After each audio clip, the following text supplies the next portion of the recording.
I first came across this video on my Facebook feed about the Himitsu Slimming Patch. It was posted by a page called Creative Items, although I can't find the page anymore. The video itself pretty much went viral. It's got over 300,000 views, and it had thousands and thousands of comments. However, the video on YouTube itself has comments disabled.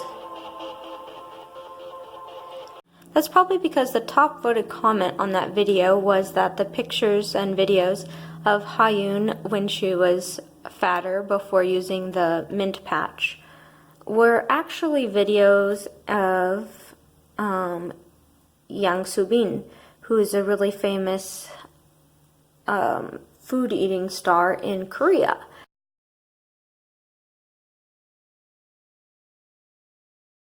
Yang Subin has 2.5 million subscribers. So, of course, her fans quickly pointed out that her videos and likeness was being used without her permission and being passed off as past videos of Hyun. I tried to find videos in the past of Hyun before she lost 150 pounds in a year.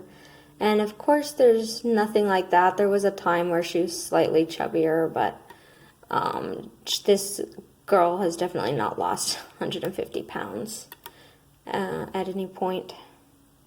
Hyun claims that the secret to her massive weight loss was the Himitsu patch.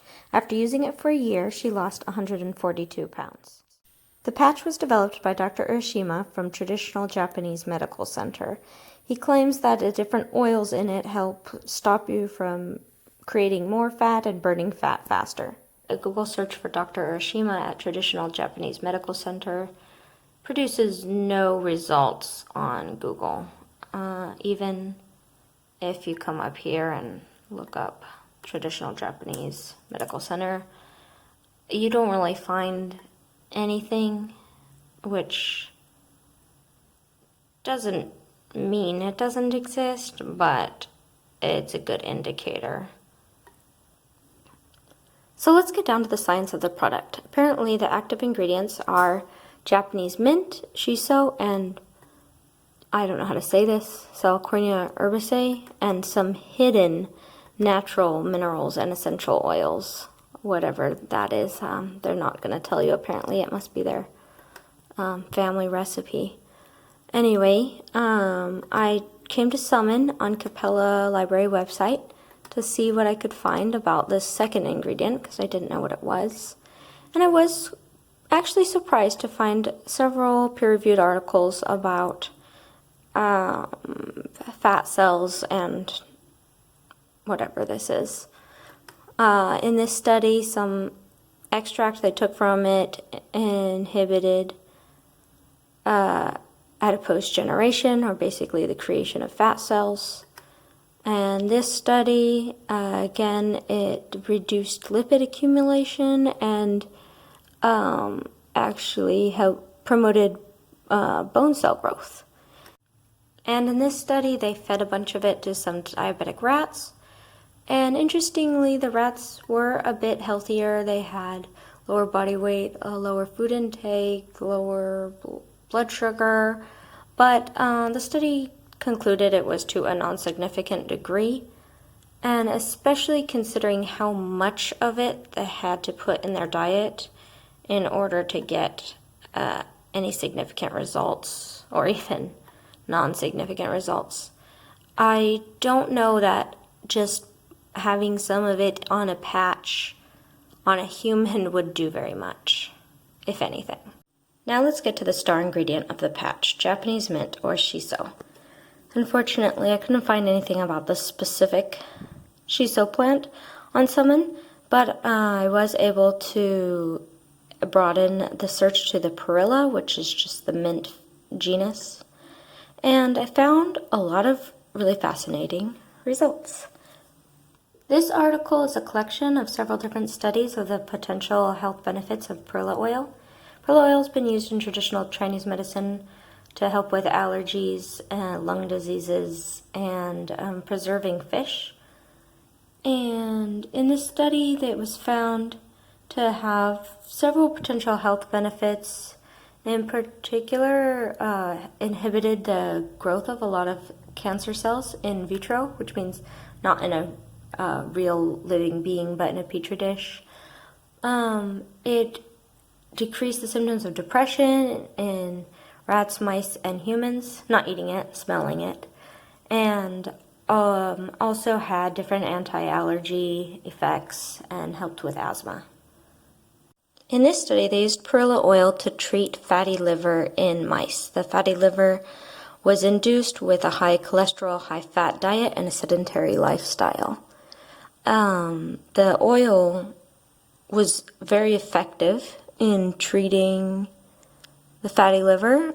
These mice had a regular diet. These mice had a high cholesterol, high fat diet, and this is how much fat was in their stool, and then adding the Perilla oil increased the amount of fat eliminated through fecal matter. Another study wasn't about Perilla oil's effect on the diet, but on blood flow, in particular comparing it with aspirin as an anticoagulant. It wasn't quite as effective as aspirin, but it definitely was effective at stopping plaque buildup in the arteries. And they even have some pictures, which are pretty fun to look at. Here's a artery that's been clogged with thrombi. The blood can hardly get through and actually stopped in some cases. And then here's some treated with Perilla oil. You can see the effect increases as the dose increases. And then here's one with aspirin. Obviously, they don't work quite as well as aspirin, although a high dose is easily comparable. And the lower doses did have effect and kept the artery open and the blood flow going. In conclusion, I'm going to say the Himitsu patch probably doesn't do what it claims to do, although haven't tested it.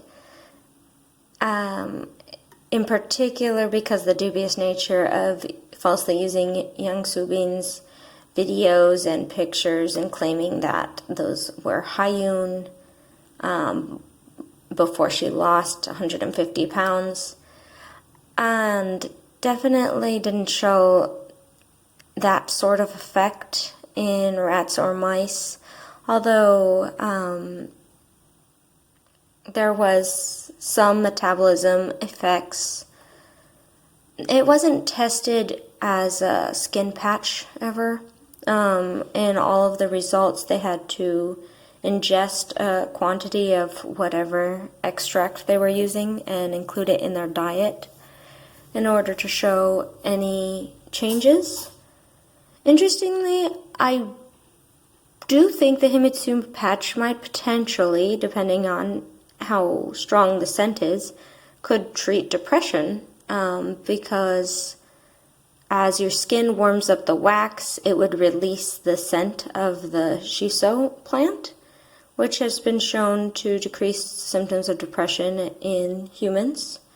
So that's the only study that I could find that would have a direct correlation to how the patch actually works. And there might be some benefit to adding Perilla oil to your diet, although I would talk to your doctor about it, especially because how it mimics aspirin, and I know the aspirin can have a negative effect with certain medications or conditions, and considering they work similarly, you wouldn't want to be medicating yourself in a way that could cause harm. And the other